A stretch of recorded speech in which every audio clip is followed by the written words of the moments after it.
question to you as an audience. Who is working for a consultant? Some.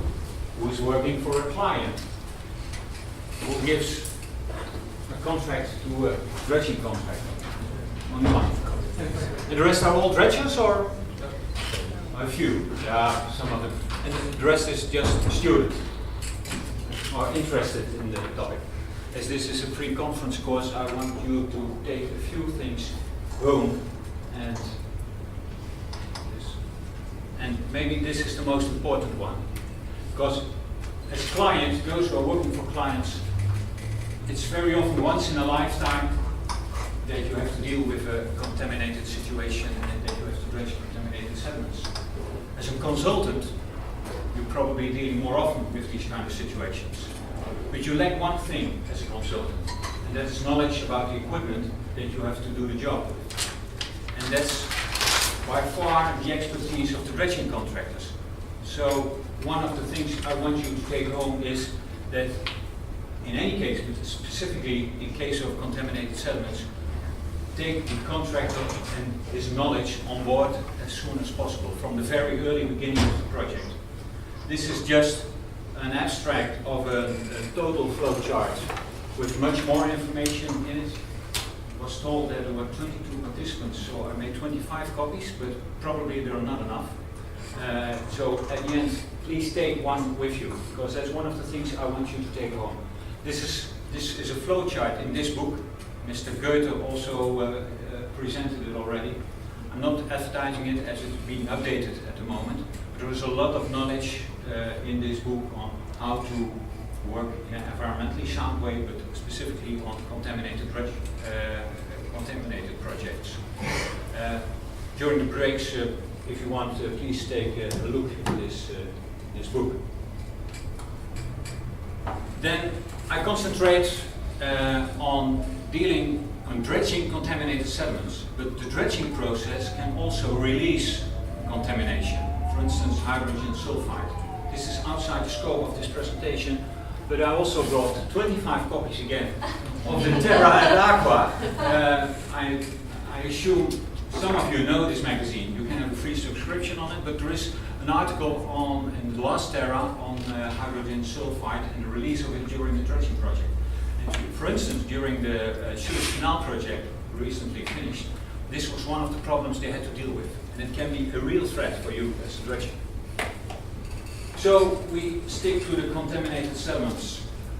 Remedial works, very often very small projects.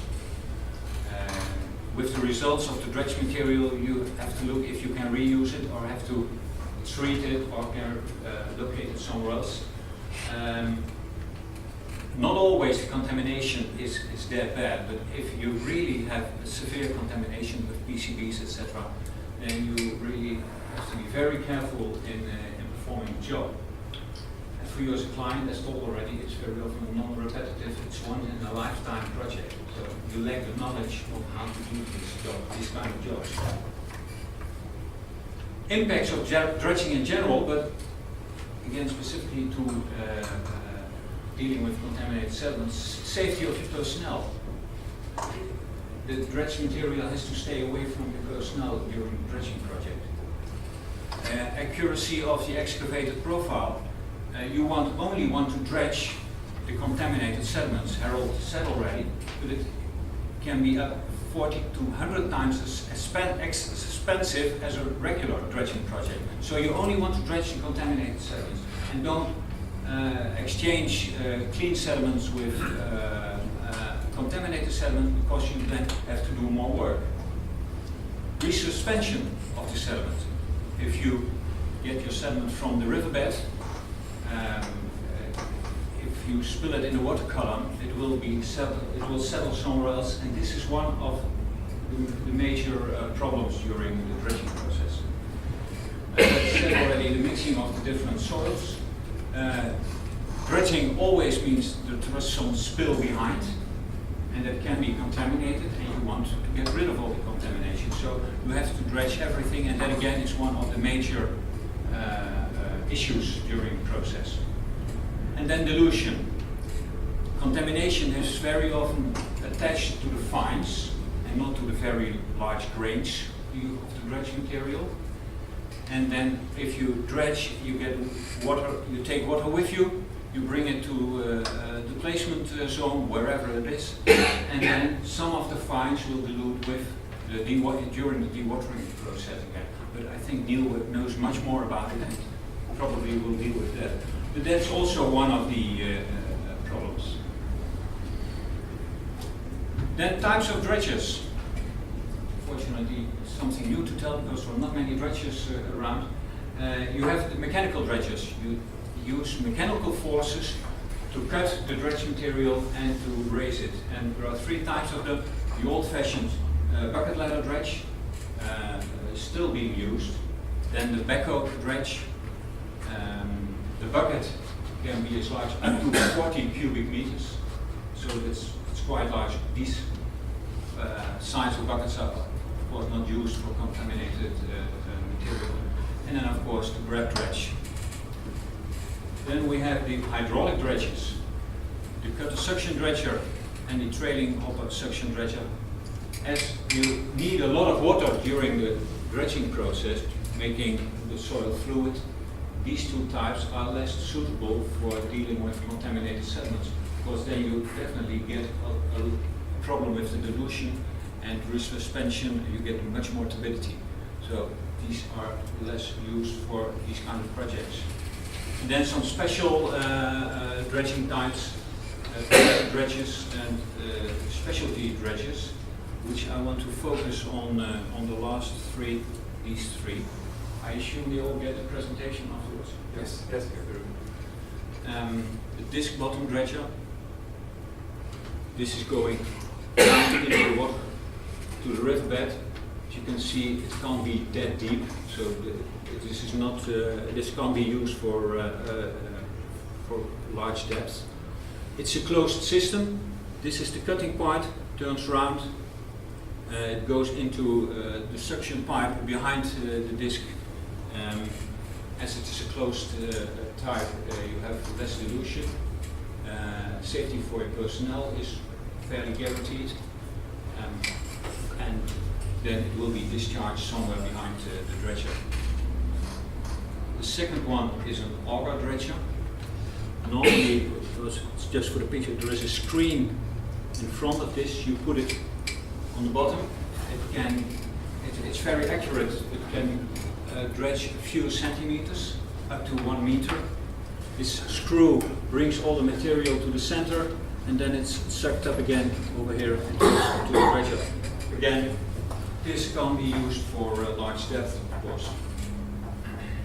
But it's much used for, as this has a great width, it's used for lakes, for instance, with a lot of contamination. And then, what is very common in use when you have high contamination is the environmental grab dredge. This bucket can be closed, and contrary to normal buckets, then when you cut, you get a round cut, and this one especially gives you a horizontal cut. That makes it possible to just dredge only the contaminated sediments. There is a positioning system on the pontoon.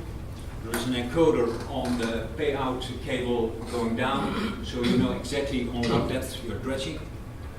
The in situ quantity is nearly the same as the dredge quantity. That means that you don't take a lot of water with you. So this is also used when the dewatering process costs you a lot of money, and this is also very suitable. Dilution is less, spill is less, so this is very often used for highly contaminated areas. But there are also uncertainties, because when you take your cut and you pull up the bucket, and then there is a vacuum created between the dredged bottom and the bucket. And what's happening in that space, that's unknown at the moment. So for scientists, few present, but a new topic to be researched. But this is very common in the use of dredge material, contaminated dredge material. The objective I mentioned already a few closed system, safe for your people on board. Do it as accurate as possible. You only want to dredge the contaminated material. The automation is going further and further, it's further developed, so that makes it easier. Reduce turbidity, reduce your spill, and minimize your dilution. And of course you want to do it as accurate as possible, because I told you already, 50 to 100 times more expensive than regular dredging projects. That's the wrong way. Then factors influencing your choice for a dredging type. The thickness of the layer to be dredged, because it takes quite some time if you do it by an environmental grip dredge. The distance to the disposal site. Can you use a pipe, or do you need to fill barges? When you have barges, then you have some of the contaminated material might exchange with the air. The amount of suspended solids tolerated, that you can make a choice for specific drag heads. The amount of debris in the contaminated material, if it's just imports, etc. At least in the Netherlands, students like to throw their bikes into the water, and that causes a real problem during the dredging process.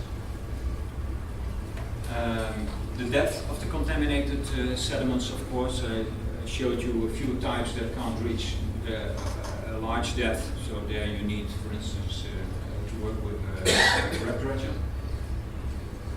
And if you really have a problem with the contaminated material that you have to transport it to a treatment installation, then you need barges if the distance is far away, and you can't, you can't exceed their capacity to treat it.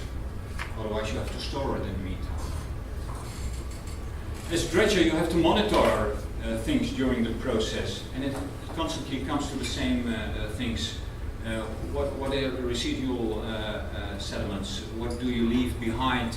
So you have to monitor for that. You can take water samples if there's a lot of turbidity. Turbidity meters can be used.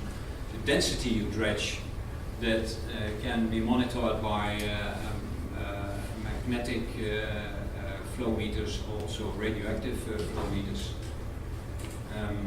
Changes in the water, just take water samples. And by monitoring, there's also one thing you have to take home. You really have to discuss with each other at which places are you going to monitor. Because you can monitor and don't see any changes in the water, then you're definitely on the wrong spot. So, and use adaptive monitoring. So that's also something I want you to take home, but that's a complete other discussion, and a very interesting discussion. Some operational controls.